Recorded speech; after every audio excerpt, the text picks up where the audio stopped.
Hey guys, I'm back with another book review today, but I think we're going to do something a little bit different. So instead of reviewing one book, I'm going to talk about what are my 5 favorite novels of all time.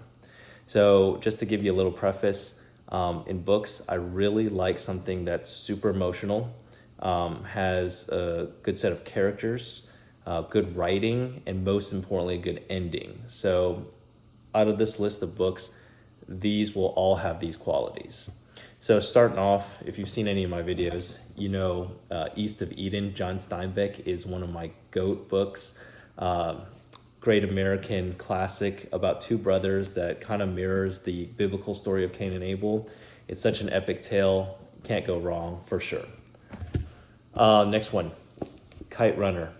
This is one of the most memorable books I've ever read.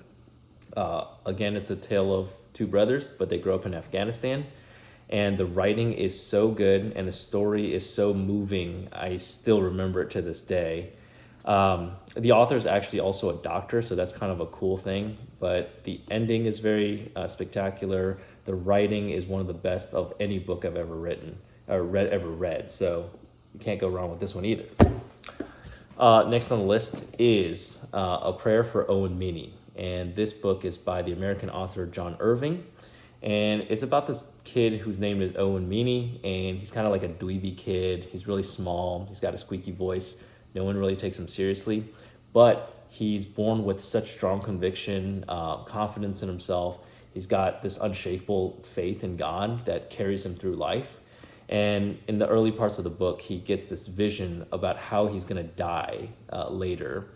And he doesn't know this for sure, but he lives his whole life according to this belief that that's how he's going to die. And the whole story is so moving. The character, like Owen Meany, is so unforgettable as well. And the ending is one of the best ever. So really, really satisfying book.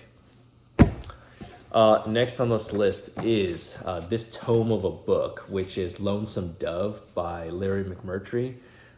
This book is a Pulitzer Prize winner and an American classic for a good reason, because it's so well written. Like, the writing is so beautiful. And the story is like this Western about a cattle drive. And it doesn't sound that interesting, but the journey is so good. The characters are so good. You just feel like you've known them. And even though the book is super, super long, you don't really even want it to end, because it's such a good story. And you just feel like you're in that whole setting. And it's for sure a 10 out of 10 to me. The final book on my list, I don't actually have a physical copy, is Stephen King's 11/22/63. And that book is not a horror book at all, but it is about this, it's a story about this guy who gets tasked with going back in time to try to prevent JFK's assassination. But even though that's the premise of the book, it's not really what the novel's about. It's more about a guy who gets a chance to reinvent himself and choose how his life goes. And the story is so well written. It's like the plot just moves on. It doesn't drag at all. And it's really, really thick. It's like 1,000 pages. But the ending is so satisfying, and it doesn't feel like a slow burn at all. And I think if you have similar tastes as I do, then any of these 5 books you absolutely cannot go wrong with.